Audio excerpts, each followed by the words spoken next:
We're back with another Abrams Report exclusive. A crucial former defense investigator. His office was raided the same day Jackson's Neverland Ranch was searched.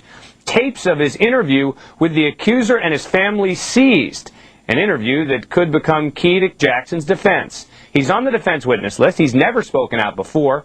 I spoke with him before he was subpoenaed as a witness. Now, for the first time in an exclusive interview, Bradley Miller will break his silence. But first, at the height of the alleged conspiracy, Miller was hired to keep a, quote, loose watch on the accuser's family. Miller says the Jackson team was concerned the family was going to create a story and go to the media if they weren't compensated for the accuser's appearance in the documentary that started this whole case. The documentary in which Michael Jackson admits to sharing his bed with young boys. They wanted to make a rebuttal video. Miller says the family's threats prompted him to get a statement from them on tape to refute any story they might try to sell to the tabloids. The prosecutors offer a very different explanation. We'll talk about that in a moment.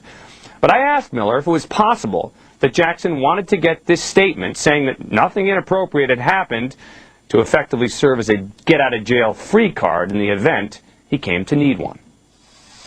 It is my belief, from what I was told at the time and what I observed, when they started making threats, Michael realized this was not a family he needed around him.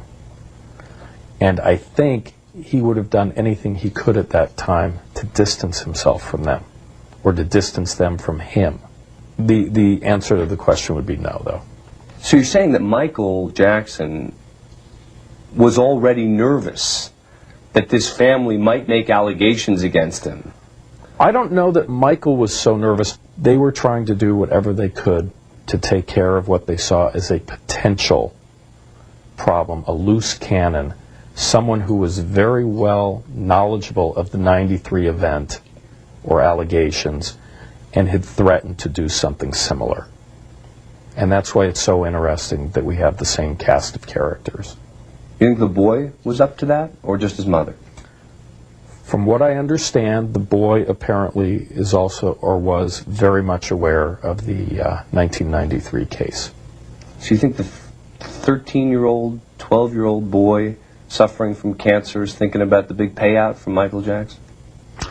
I will tell you, Dan, that this family, every conversation I had with them, every meeting I had with them, any interaction with them centered around either money, fame, celebrity, and or possessions.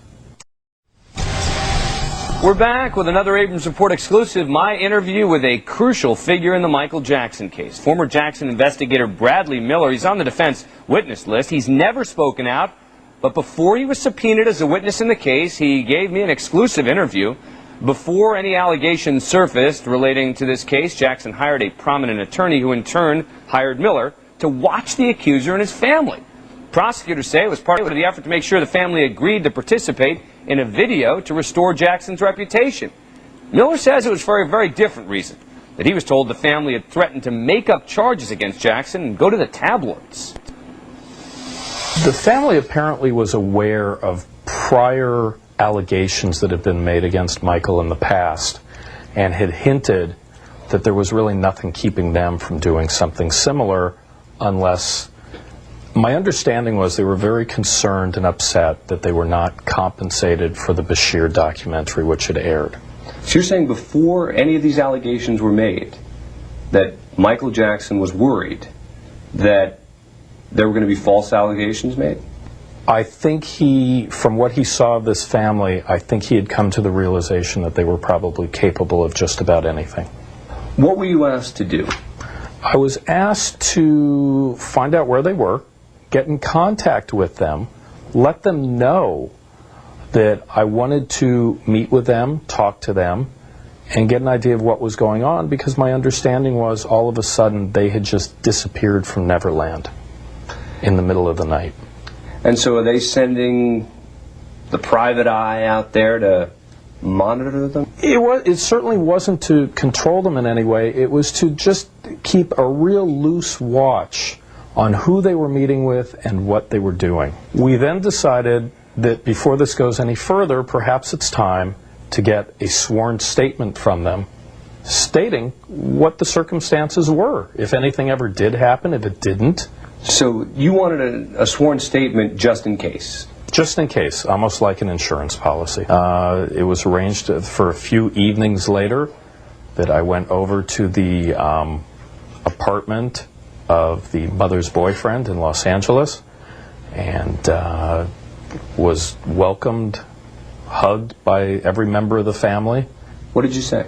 I asked each of them if anything improper had ever happened.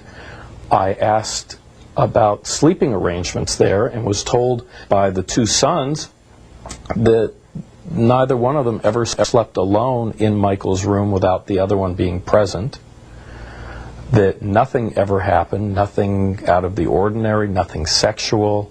You asked them specifically, did anything sexual ever happen? I believe I asked if they were ever inappropriately touched or anything along those lines, and I was told absolutely not, that Michael was like a father. He was the only father the children had known.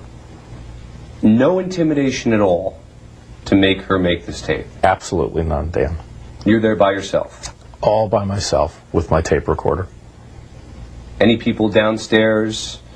Anyone other than you call them beforehand to say, you better do this? Not to my knowledge.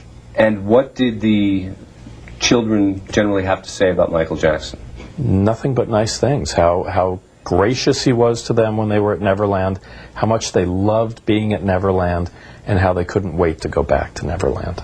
It sounds a little odd. There's this woman who hasn't made any allegations, you say, against Michael Jackson at this time. There have been no criminal charges filed. And there's this high-powered, well-paid private investigator. Not in light of what happened 10 years earlier and the fiasco that became. Isn't it possible that Michael Jackson had not molested the boy before you spoke to him, but that later on he did the things that the boy claims and that his brother claims? It makes no sense. Why? It makes no sense. Why would he, especially with the focus of the world on him? I believe this was right after the incident where the baby was dangled over the banister in Europe, and the eyes of the world were on him, and he was being investigated by this agency and that agency. Certainly, he would do nothing like that. There'd be no reason. And did anyone involved in the Jackson camp give you the sense that we got to cover up for Michael? You know the way Michael is sometimes with boys. No. No. No. It was always characterized to you as the possibility of false accusations. It was always characterized as nothing more than an attempt to extort money. And if they were going to extort money, why make the criminal allegations as opposed to just suing them?